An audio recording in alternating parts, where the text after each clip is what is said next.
now and press the bell icon. Never miss an update.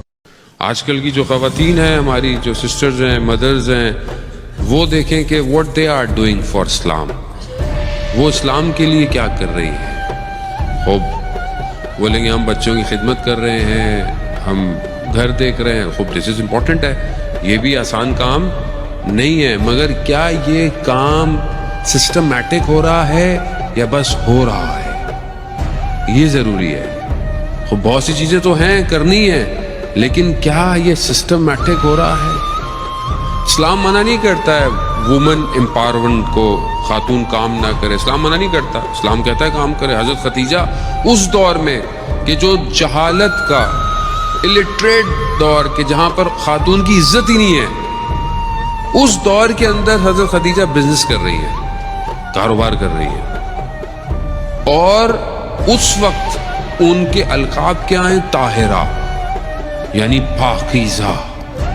اس وقت کہ ابھی اسلام مبعوث نہیں ہوا ہے، اسلام ہے، دین ہے سب، لیکن اس طرح پروفٹ کو نہیں ہوا کہ آپ بتائیں لوگوں کو، لیکن وہ پہلے سے کاروبار کر رہی ہیں اور وہ مشہور ہیں اپنی پاک دامنی اور عزت کی وجہ سے اس دور میں. تو آج اگر کوئی خاتون کام کرتی ہے، جاب کرتی ہے، بزنس کرتی ہے، تو کیا اس نے اپنے آپ کو پاک دامن رکھا ہوا ہے؟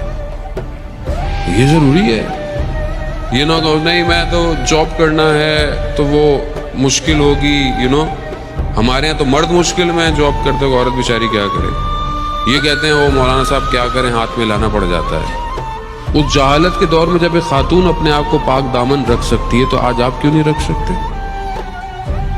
خوب آپ سب کر سکتے ہیں اگر چاہیں، اگر نہیں چاہیں تو we have hundreds of excuses, بہت ہے ہمارے پاس. آپ جب خدا کو بزرگ کریں گے اللہ بڑا ہے تو سب چھوٹا ہو جاتا ہے، پھر سب چھوٹا ہو جاتا ہے. پھر وہاں بزنس کیسے ملے گا، کام آگے نہیں بڑھے گی. بزنس اس نے دینا ہے کہ اللہ نے دینا ہے؟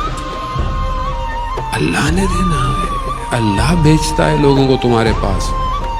ہمیں بولنا آتا ہے، ہم بات کر سکتے ہیں، ہم تو محتاج ہیں ایک سانس کے. لیکن وہ کہتے ہیں نہیں یہ کیسے ہوگا، وہ کیسے ہوگا. نہیں عزیزان محترم، نہیں، خاتون دیکھے کردار کو، اور یہ کردار ہم خود نہیں بیان کر رہے، قرآن کہہ رہا ہے. قرآن کہتا ہے کہ میں مثال ضرب پر قرآن جو ہے وہ مثالیں بیان کر رہا ہے، ایگزامپلز دے رہا ہے خاتون کی، صرف مردوں کو نہیں دے رہا. قرآن صرف مردوں کو نہیں دکھاتا کہ مرد بہت اچھے تھے، نہیں، قرآن اور خواتین لیڈیز کے بارے میں بتا رہا ہے. کون سی؟ حضرت نوح کی وائف، حضرت لوط کی وائف. کیا ہے؟ انہوں نے اوبے نہیں کیا پروفٹ کو، کہاں گئی؟ جہنم. اوبے نہیں کیا. پھر وہیں قرآن آگے مثال دیتا ہے کس کی؟ فرعون کی وائف حضرت آسیہ، کہ جو خدا کی بارگاہ میں کہہ رہی پروردگار میں تیری خاطر تیری عبادت کرتی ہوں، مجھے جنت میں گھر عطا کر. فرعون کے گھر کے اندر. اب فرعون جسے بولا گیا کہ ایک بچہ پیدا ہوگا جو تمہاری حکومت کو، تمہاری گورنمنٹ کو الٹ دے گا، یہ پوری دنیا میں بچوں کو مار رہا ہے، لیکن اس کے اپنے گھر میں بچہ بن رہا ہے. یہ خدا ہے. خدا جب چاہتا ہے تو موسیٰ کے اپنے محل میں، فرعون کے محل میں موسیٰ کی پرورش کر رہا ہے.